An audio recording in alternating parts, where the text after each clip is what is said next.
Why was the ridge so quiet? That was the thought that wouldn't leave Commander Holt's mind as Echo 6 slipped into the valley, boots crunching softly in the powder, breath rising like smoke in the frozen air. 6 men moved as one shadow, trained, disciplined, silent, but silence itself had started to feel wrong. The mission was supposed to be simple, a surgical strike. Disable an enemy relay station tucked inside a canyon, in and out before anyone even knew they'd been there. That was the briefing. That was the lie. Holt had led men through deserts, through jungles, through cities swallowed by chaos. But something about this valley, it breathed differently. Like stone holding its breath, like a predator waiting, motionless, patient. He tightened the strap on his rifle and scanned the ridges. Nothing. No shimmer of glass, no telltale movement, just black pines bristling against jagged cliffs. The wind screamed high above them, but down here it was too still, too perfect. Behind him, Lieutenant shifted, young, hungry, restless. He had that caged animal energy Holt had seen in so many before. Brave, yes. Skilled, yes. But green in a way experience hadn't burned out yet. His gaze kept darting upward at the cliffs, brows drawn tight. Holt caught his eye, a subtle shake of the head. Stay calm, stay focused. But he felt it too, that crawling unease. It had started hours before, back at base. The terrain mapping file had vanished, not corrupted, not misplaced. Gone, wiped so clean even the forensics boys had shrugged. A server hiccup, they called it. Holt didn't believe in hiccups. And now, every step deeper into the canyon felt like walking into the mouth of something that had been waiting for them. The seals moved with precision, hand signals flowing like water between them. Every piece of gear muffled, nothing loose, nothing clinking. They were ghosts in black and gray, breathing in unison, 6 heartbeats wrapped in cold stone. The passage narrowed, cliffs leaning in, whispering gravity and time. The objective lay just ahead, a camouflaged relay shack, small, ugly, a tumor in the natural rock. Holt raised his hand. The unit froze. He listened not with ears but with skin, with the bones that remembered too many battles. Stillness. Too much stillness. The wind howled above. Down here, nothing. Then the world shattered. Not with an explosion, not with a warning, but with the dry, merciless crack of rifles. The first rounds tore into the cliff above them, shards of white rock exploding downward.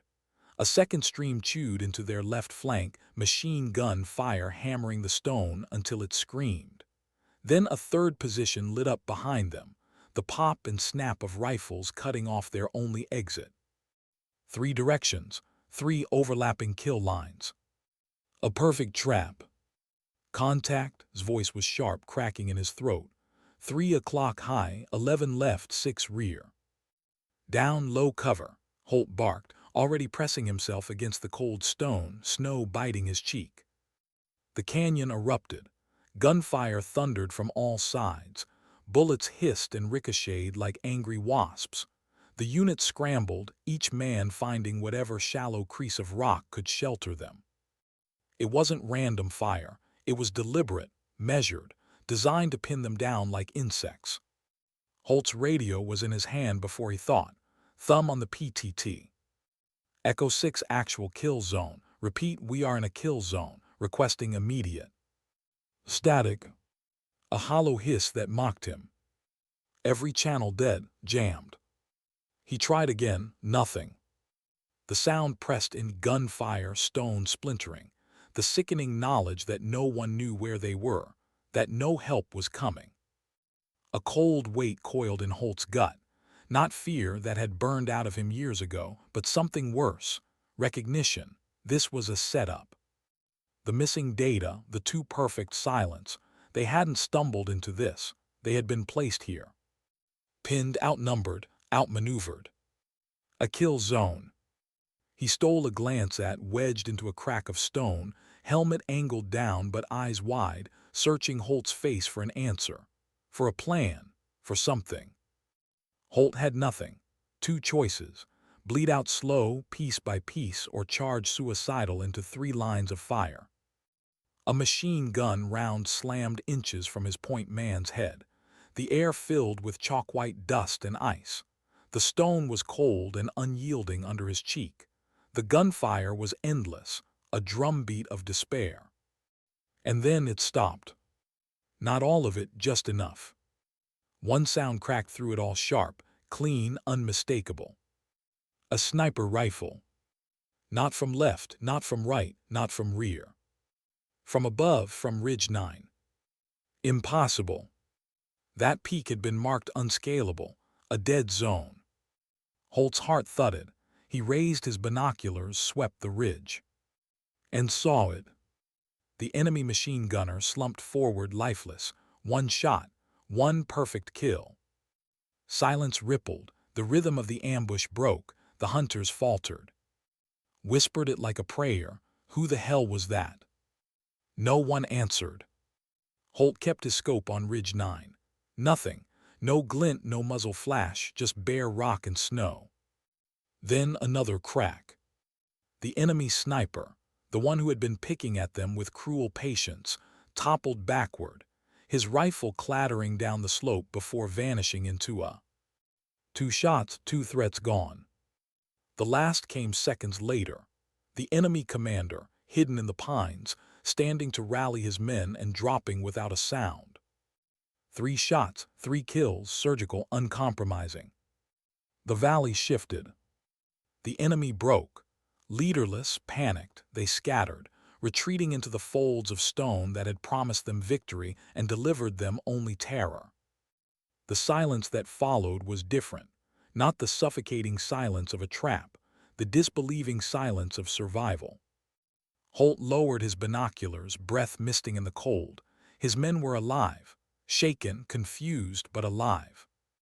And all eyes turned upward to Ridge 9. It stood impassive, jagged against the gray sky, the very image of the impossible. His voice trembled, "Commander, who?" Holt didn't answer. His lips barely moved, whispering only for himself. "She's here." Why was she always invisible in the room? No one asked Erin what she thought during mission briefings. No one even looked up when she entered. She was the quiet figure at the back of the command center, pale hair pulled back too tight, gray eyes fixed on her screen as if the world began and ended there. To most of them, she was background noise. A ghost. That's what they called her, Ghost Tech. Not cruelly, not kindly, just the nickname given to someone who never made a sound and always seemed to appear or vanish without notice. And Erin preferred it that way. Her world wasn't the chaos of overlapping radio chatter and frantic officers crowding around digital maps. Her world was the topography, the ridges, the valleys, the wind, the strange, breathing silence of mountains that most people treated like dead rock. She had been watching the valley for weeks before Echo 6 went in. Every contour, every drift of snow, every subtle shift in wind that would scatter powder from one face to another. She didn't see terrain, she saw memory. She saw scars. And when the screens in front of her showed the SEAL team freeze, when red flashes indicated incoming fire, when comms turned to static, her body didn't jolt like the others. She didn't need to hear Holt's voice breaking into panic. She already knew. Because she had lived it before. 3 years earlier, Erin hadn't been a systems analyst. She had been call sign 452, a sniper in the Valkyrie Echo recon unit. She could still feel the mountain under her bones when she closed her eyes, the frostbite eating at her fingers, the silence after her team's radios went dead. 6 days of surviving alone on Ridge 9 while the men and women she trusted most were taken apart below her. Orders had been absolute. Maintain silence, hold position, do not compromise the convoy. And she had obeyed. She had watched them die. The guilt had never loosened its grip. She carried it into sleep, into waking, into every hour of her life. That's why she had asked to disappear, not into civilian life, not into medals or promotions, into the background, a place where she could hide behind keyboards and data feeds and let others fight. And yet here it was again. The same valley, the same silence, the same pattern of failure repeating itself on her screen. She stared at the dead static on the comms feed, her jaw clenched, her hands trembled once then stilled. It wasn't vengeance that rose in her chest, it wasn't even anger, it was something colder, the unbreakable decision that she would not let it happen again. For weeks she had walked past the armory, past the M210 rifle gathering dust on its rack, dismissed by others as unreliable, unworthy. She had studied it in silence, fingers brushing the steel like the pages of a book she couldn't stop reading. She had fixed it when no one was watching, rebuilt the mount, calibrated the scope for the cruel drafts of the valley, tuned it like an instrument only she knew how to play. She had prepared for this moment without admitting it, even to herself. Now it was here. She slid her headset off, quietly, no one noticed. She closed her laptop. The click of the latch was swallowed by the hum of panic in the room. She stood small, unassuming, forgettable, and walked out. No clearance, no explanation, no request. Just a ghost stepping into her past. The blast door of the armory moaned as she pushed it open. The air inside smelled of gun oil, cold steel, forgotten machines. The bored private guarding the racks barely looked up. "Hey," he muttered, irritation in his voice. "Analysts aren't supposed to." Then he saw her eyes. Something in them froze him. Not the nervous glance of a desk girl sneaking where she didn't belong. Not the curious gaze of someone playing soldier. Predator's eyes. Erin's steps didn't falter. She walked straight to the rack, hands steady, claiming the M210 like a piece of herself she had left behind. The rifle was heavy across her back. Familiar. Final. Opened his mouth to protest again, but nothing came out. He sat frozen, controller slipping from his hand, as she closed the door behind her and vanished into the night. The outpost gates loomed ahead, concrete and steel clawed into the mountain. Beyond them lay the wild, the wind, the teeth of the valley. She didn't hesitate. The cold slammed into her like an old friend, bitter, sharp, alive. Her boots bit into hard snow with a rhythm that felt like memory more than motion. She didn't need a map, she knew the way. The climb to Ridge 9 wasn't just steep, it was merciless, but Erin didn't slow. Every step was a prayer, every handhold was a confession. The mountain whispered with each gust, and she answered. Her muscles burned, her lungs pulled razor air, but she was steady, calm, a body moving on instinct, a mind stripped clean of everything but purpose. Ghost Tech was gone. Erin, call sign 452, was climbing home. Memories bled into every shadow. The sound of a rock shifting took her back to laughing, teaching her range finding by echoes. A snowdrift curving against stone pulled face into her mind, the spotter with eyes sharper than glass. Her team lived in the wind, in the snow, in her. And as she climbed, she remembered the moment everything had shattered, the radios going dead, the convoy depending on silence, the choice no human should ever face, the family you loved or the strangers you swore to protect. She had chosen the strangers, and lived with the ashes of her choice ever since. Now the same trap had been laid, the same artillery smoke rising in the same hidden crease of the hills. The cycle repeating. Only this time, she wasn't a silent witness. The ascent ended in a familiar silence. The summit, Ridge 9, jagged, merciless, yet intimate. She dropped to the same rock where she had once spent 6 days alone. Her rifle slid from her back. The cold steel kissed her palm. She extended the bipod, adjusted the scope. The valley opened beneath her like a wound. And she breathed. Long, controlled. The first shot had already left her. The second was coming. The third was inevitable. Her heart didn't race. Her hands didn't shake. She was Erin the analyst. She wasn't Ghost Tech. She was the ridge. She was home. Why did the valley go silent between the shots? Commander Holt's breath misted against his scope, eyes straining toward Ridge 9. Nothing moved, nothing glinted, nothing betrayed life. And yet the impossible had already happened. The machine gunner who had pinned them down lay face first on his ledge, weapon silent. The sniper on the right, methodical and cruel, had toppled into the snow, both gone in less than a minute. And Holt knew this wasn't luck, this was mastery. But mastery from where? There were no friendly snipers deployed in the valley. Ridge 9 was marked unscalable, a dead zone. Still, his ears rang with the echo of shots that shouldn't exist. Whisper came ragged. "Commander, you see anyone up there?" Holt scanned again, desperate. The ridge was bare, white, jagged, merciless. No flicker of sunlight off glass, no muzzle smoke, just emptiness. His gut twisted. It was one thing to be ambushed, another to be saved by a ghost. Then the third shot cracked through the canyon. Sharp, unforgiving. The enemy commander, just visible for a heartbeat as he stood to rally his men, dropped instantly. Silent. Final. The effect was immediate. Leaderless, exposed, the ambushers unraveled. Panic tore through their lines. Orders shouted turned to screams. Men broke cover, bolting for the folds of stone that had promised them dominance but now felt like graves. The kill zone dissolved into chaos. And Holt's unit, who seconds ago had been staring death in the face, pressed harder into their shallow cover, not daring to move, not daring to believe. 3 shots, Holt murmured.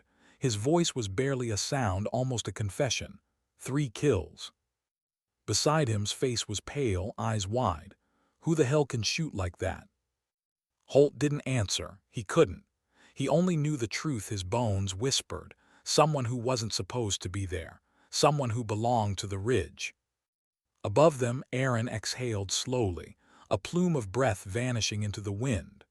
Her cheek pressed to the worn wood of the stock, fingers steady on cold steel.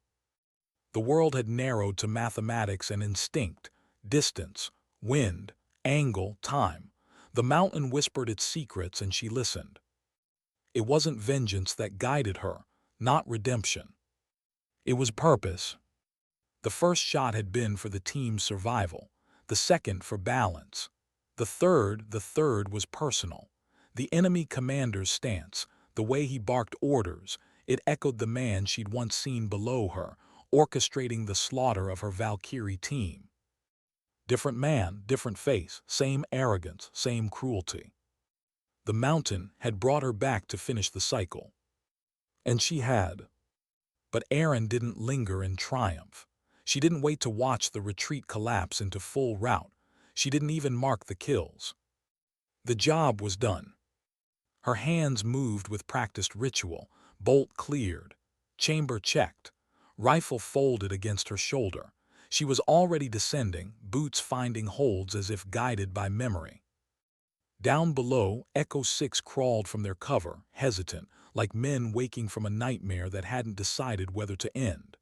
Their eyes scanned the cliffs, their ears strained for another shot, but the valley had fallen back into silence.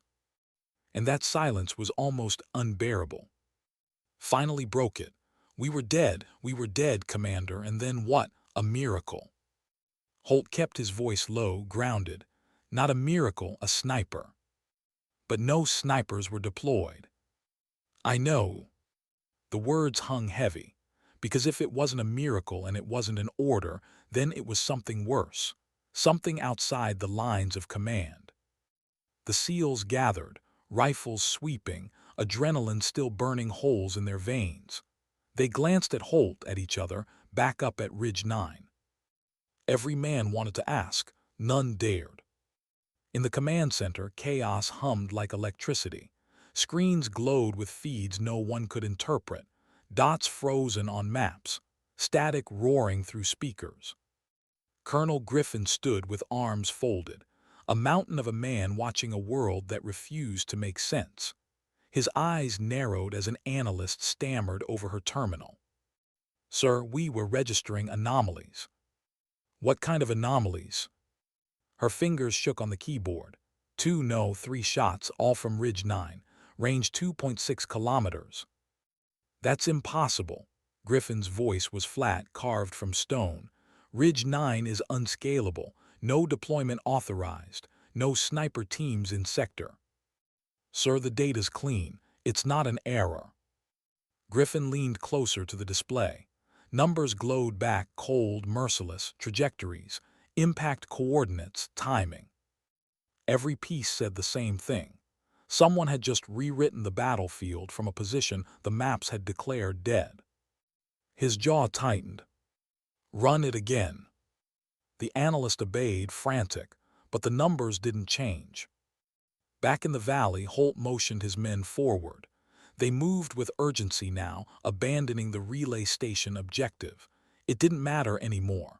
What mattered was extraction, survival. But every few steps, someone glanced back at Ridge 9. Because they all knew someone had been up there. Someone who had turned certain death into fragile life with 3 impossible shots. And though none of them could see her, every man felt the same truth pressing into his chest. They hadn't been alone in that canyon. There had been a ghost. Aaron moved like water down the mountain. No panic, no rush, just calm efficiency. Rifle across her back, boots precise, eyes scanning not for enemies but for the landmarks that had once been her lifeline. Her heart didn't pound with victory. Her stomach didn't twist with fear. What she carried was heavier. A debt paid, and yet not paid in full. Because the truth was still sealed inside her, the truth of who she was, what she had been, what she had lost on this very ridge years before. She reached the outskirts of the base as the night deepened. Guards on duty barely glanced her way, just another shadow moving in the cold. She slipped through the gates unseen, past concrete, past steel, back into the humming command center. No one looked up when she sat down at her workstation. No one noticed the faint dusting of snow clinging to her jacket. No one saw the trace of alpine powder her boots left on the sterile floor. Her screen glowed, the comms feed still looping dead static, proof that she had never left. The logbook in the armory would show the M210 signed out and back in. 3 rounds missing. A clerical error, someone would shrug. A mistake in the count. No one would ask. And Aaron, silent, small, invisible once more, kept her eyes on the screen. The valley was quiet, but her chest still ached with memory. Because she knew what the mountain had whispered tonight. The past never dies. It only waits for you to climb back. Why did she choose silence over family? Colonel Griffin's office was austere, stripped of comfort, built for truth. Brass fittings, a single map pinned to the wall, the air stale with old coffee and older secrets. He sat behind his desk like a stone statue, eyes unyielding. And Aaron stood before him, ramrod straight, hands loosely clasped, face blank, unreadable. To everyone else she was still just the analyst, ghost tech, but Griffin had the data, the radar telemetry, the impossible coordinates. Ridge 9, he said, voice low, steady. 2.6 kilometers, 3 shots, surgical, dead zone. Aaron said nothing. You weren't deployed, you weren't cleared, you weren't supposed to touch a weapon. Still silence. Griffin leaned forward. How did you know it could be reached? The question hung in the air. Her gray eyes lifted, meeting his, calm, honest. Because I once lived under those rocks, sir. It wasn't a confession, it was a key, and it unlocked a door she had sealed shut for 3 long years. Her mind slid backward, unspooling memories she had buried deep. The Valkyrie Echo Recon Unit, 6 of them, her family. The leader, methodical, soft-voiced, the kind of man who could read a map the way a priest read scripture. Her spotter, eyes that could catch the flick of a rifle scope a mile out. Her partner in silence, her sister. Demolition, rough humor, rougher hands, a man who laughed too loud and cared too deeply. The twins, Leo and scouts who moved like shadows, impossible to tell apart except Erin always knew.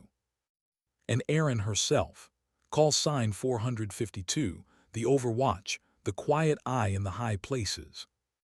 They had been sent to the valley years before, tasked with overwatch for a humanitarian convoy. Simple, clean, low risk. But the intelligence was poisoned. The small patrol they were promised became a battalion lying in wait. She could still see it, leading from the front, boots crunching the snow. At her side, whispering wind corrections like prayers, grin before the storm, the twins' silent nods. Then the comms went dead, not static, silence, a silence so deliberate it tasted of betrayal. From her overwatch on Ridge 9, she watched it unfold. Machine guns, mortars, crossfire from every direction, her family swallowed by the trap. She gripped her rifle until her fingers bled against the stock, orders burning in her ear, maintain silence, hold position, do not compromise the convoy. Every instinct screamed to break it, to fire, to scream into the radio, to do something. But she didn't. She obeyed. And one by one they fell. Cut down in a storm of rounds before he could shout a warning. His laugh broken into silence by the thunder of a grenade. The twins, ghosts against the rock until the tide of men drowned them. Her voice steady until it wasn't, her eyes closing as if even in death she was spotting something far beyond Erin's reach. 6 family members, 6 promises, all shattered below her. And Erin alive. Not because of skill, not because of mercy. Because silence had ordered her to be. For 3 days she held her position, watching, waiting, her body numb, her mind shredded. The convoy moved untouched, hundreds of lives saved. But the cost was carved into her bones. On the 3rd day, smoke rose in the distance. Mortar positions, artillery prepping for a final volley that would annihilate the convoy. Her orders were still clear, maintain silence. But she couldn't. Not again. She had raised her M210, breath steady, eyes cold. 3 shots. Not at the mortar teams themselves, at the observers, the eyes guiding the fire. 1, 2, 3. Perfect, precise, final. The convoy escaped. But those shots gave her away. The hunt lasted 6 days, an entire battalion scouring the mountain for one woman. She had become the ghost they whispered about later, surviving on melted snow, moving only when storms masked her heat signature, sleeping in cracks of rock where death couldn't quite reach. Her fingers froze, her lips cracked, hunger hollowed her to bone.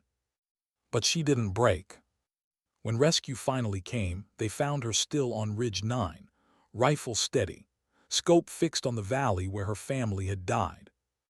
She refused debrief, refused medals, refused therapy. Her only words, I held position. And then she asked to vanish, into analysis, into silence, into invisibility. Erin's eyes blinked back into Griffin's office, the map on the wall, the cold air, the weight of his stare. He had read the files, heard the whispers, now he saw the truth. You should have died there, he murmured, not accusation, not admiration, just fact. I did, Erin replied softly. And in a way it was true. The woman who had been call sign 452 had never really left Ridge 9. What stood before him was only the ghost she had chosen to be. Why did she refuse to let them touch rifles? The first 12 stood in formation at the base of Ridge 9, wind howling around them, faces set with discipline but eyes flickering with confusion. They were the best the military could gather: SEALs, Rangers, Marine sharpshooters, men and women who had been told they were already elite. They came expecting advanced ballistics, complex windage equations, the secrets of a ghost who had pulled off the impossible. Instead, Erin stood before them in a plain jacket, pale hair tied back, eyes gray and unreadable. No rifles, she said simply. Her voice carried low, even almost too quiet against the roar of the wind. A murmur rippled. A ranger cleared his throat. "Ma'am, with respect, we came here to shoot." "You will," she replied, "but first you'll learn to see." Her first command was not to line up targets, not to dig firing positions. It was to walk. For 6 hours she led them up the slope without a word. No drills, no explanations. Just boots crunching through snow, the sting of alpine wind cutting into skin, the burn of lungs gasping thin air. By the third hour, whispers started. By the fifth, silence returned, but not disciplined silence. Confusion silence. When they reached a ridge overlook, Erin finally stopped. "Listen," she said. The group shifted, waiting for more. Then a young Marine raised a hand. "We hear the wind, ma'am." She tilted her head, eyes narrowing. "And what don't you hear?" The pause stretched. The question dug into them like frostbite. Finally, one of the SEALs spoke. "Birds, there were birds earlier, they're gone." Erin nodded once. "Sector 7, she said quietly. Something moved through, enough to silence them. No one argued, no one laughed. That was the first lesson. The valley speaks even when it's silent, especially when it's silent. Over the next days, Erin dismantled every assumption they carried. Distance wasn't measured with rangefinders. It was measured in the color of stone fatting against horizon. Wind wasn't a number scribbled on a chart. It was the way a single snowflake drifted, the way a pine needle tilted, the way breath froze unevenly in the air. Her classroom was not a sterile range. It was the unforgiving mountain. At night, the students collapsed in exhaustion. Erin remained awake, walking the perimeter alone, her boots leaving trails no one followed. To them, she was an instructor. To herself, she was reliving a pilgrimage. On the fourth morning, they found their gear rearranged, packs unzipped, knives laid out in odd patterns, a puzzle with no instructions. "What's this about?" muttered Specialist, a quiet man with dark eyes who had taken to Erin's silence better than most. "Pressure," Erin said simply. "Learn to solve it when you don't have time." Later, she sent them into the slopes with binoculars and notebooks. "No rifles," she repeated. "Not until you've proven you can listen." Some bristled, some obeyed. Listened. He crouched by a drift, closed his eyes, and waited. When the wind shifted 30 minutes later, he opened his eyes and smiled faintly. He had learned something. Erin noticed. The others struggled, grew restless, doubted, but absorbed the mountain like breath. On the seventh day, Erin placed targets around the slope. Not on clean lines, but at impossible angles, hidden behind ridges, placed where no lane existed. The students, cursed, argued, tried to force shots they couldn't take. Hours passed. Finally stood, rifle lowered. "There's no clean angle," he said. Erin's gray eyes flickered. "Correct, so what's the move?" Didn't hesitate. "Change the problem, don't force the shot." For the first time, Erin smiled, small, almost invisible. "Now," she said, "you're thinking." That single lesson, patience over panic, silence over noise, would ripple far beyond the mountain. Months later would find himself pinned in a desert standoff, his team cut off, comms jammed, fear clawing at his throat. He remembered Erin's words. He remembered the wind. He waited 9 hours before taking 2 perfect shots that saved every man on his team. But that was later. For now, he was just a student standing on Ridge 9, realizing that the mountain had more to teach than any rifle ever could. And Erin, watching him, felt the faintest ache in her chest. Because she saw herself in him. And she wondered if she was passing on wisdom, or passing on the same burden she had carried alone for 3 long years. Why did the best shooters in the world start quoting a ghost? Months had passed since Erin first led her students up Ridge 9 without rifles. What began as confusion had transformed into reverence. They came expecting to learn marksmanship. They left speaking about patience, silence, awareness. It wasn't about the trigger, she told them. The rifle was the last step, not the first. The first was listening. Her words were carried back to bases and forward operating posts. Not shouted, whispered, passed in quiet moments when soldiers swapped stories over cooling rations or leaned against sandbags under endless stars. Don't rush the shot. The mountain speaks first. Invisible beats invincible. They called them Aaron's laws, though none spoke her name aloud. To most, she was still ghost tech, a rumor in the wires, the phantom from Ridge 9. Specialist became her most faithful echo. On deployment in the desert, his team had been trapped for hours, pinned by snipers, comms jammed, retreat cut off. The heat pressed in. The panic clawed at him. But he remembered Aaron's gray eyes, the way she had once asked, "What don't you hear?" He waited, patient still. 9 hours later, the wind shifted.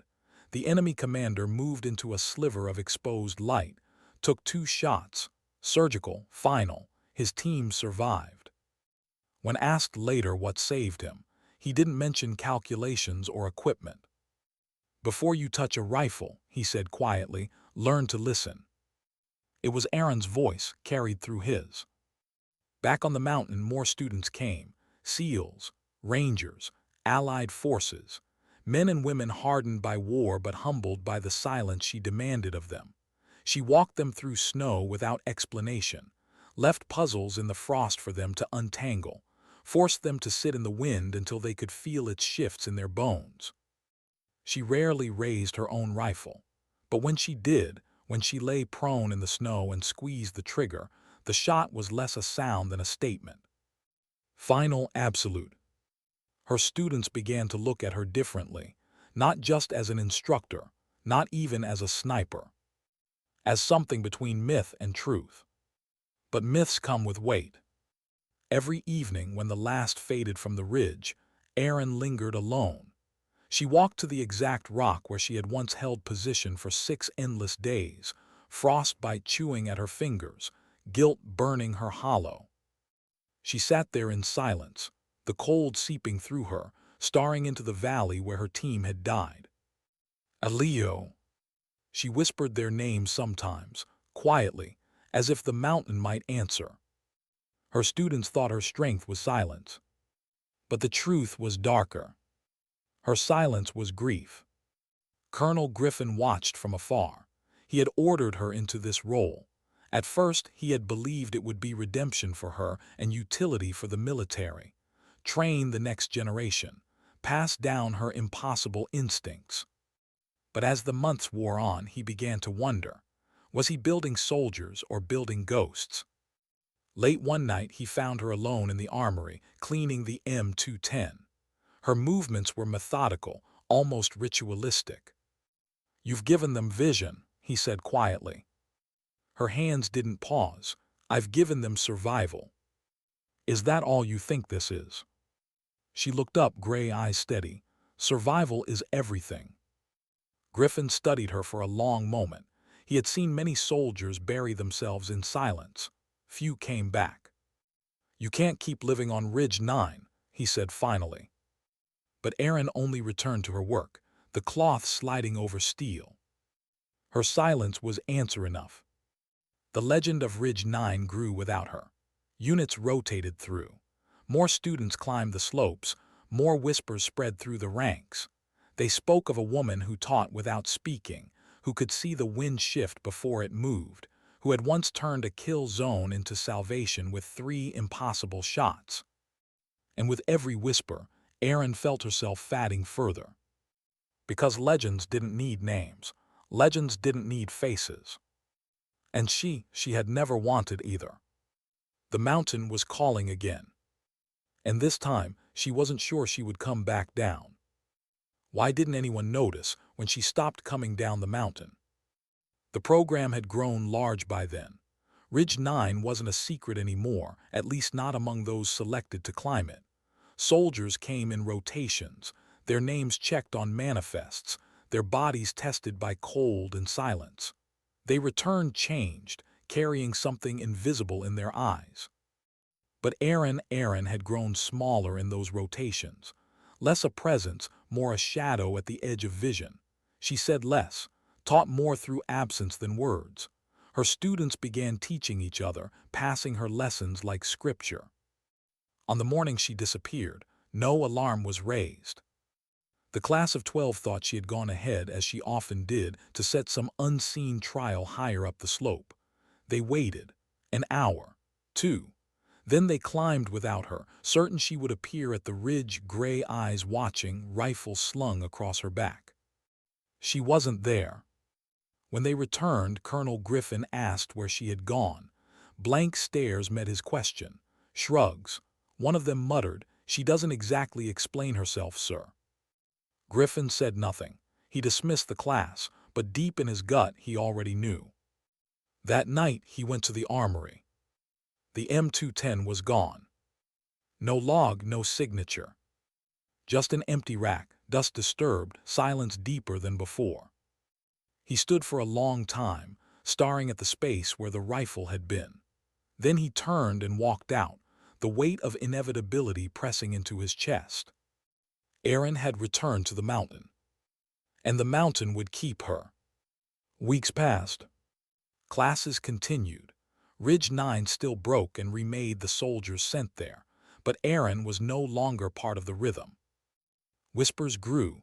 Some said she was still out there, higher up the ridges beyond where anyone dared climb, watching, guarding. Others said she had finally joined the family she lost, her body claimed by the snow, her spirit swallowed by the rocks. No proof, no evidence, only silence. Colonel Griffin didn't chase her, didn't send a search team. He knew better. Some ghosts aren't meant to be caught. What mattered wasn't where she had gone, but what she had left behind. Because her lessons didn't vanish, they rooted deep. In the jungles, a ranger whispered to his squad before an ambush, "Don't rush. The mountain speaks first." They waited and survived. In the desert, under a brutal sun, a sniper steadied his breath, recalling a woman's voice that asked, "What don't you hear?" He caught the silence of shifting birds, found the hidden threat, neutralized it. In cities, in forests, on frozen ridges half a world away, Erin's teachings echoed, invisible, patient, eternal. She had vanished from their world, but she had given them something greater than her presence. She had given them silence, and silence had saved lives. One night long after, Griffin climbed Ridge 9 alone. He was older now, shoulders heavier with the burden of too many wars. Snow burned his lungs. The wind clawed at him, but he climbed because some debts demanded pilgrimage. At the summit he found no body, no rifle, no sign of Erin. Only a single casing, weathered, half buried in frost. He knelt, picked it up, turned it in his fingers. The brass caught faint moonlight. And in that moment, he allowed himself the smallest smile. Not grief, not triumph. Respect. Because he understood what she had left unsaid. She had never been trying to be remembered. She had only been trying to make sure others lived long enough to remember themselves. The wind howled across Ridge 9, carrying snow, carrying silence, carrying the ghost of a woman who had chosen patience over glory, duty over recognition, silence over everything. And perhaps that was the lesson all along. Sometimes dignity doesn't speak. It simply acts.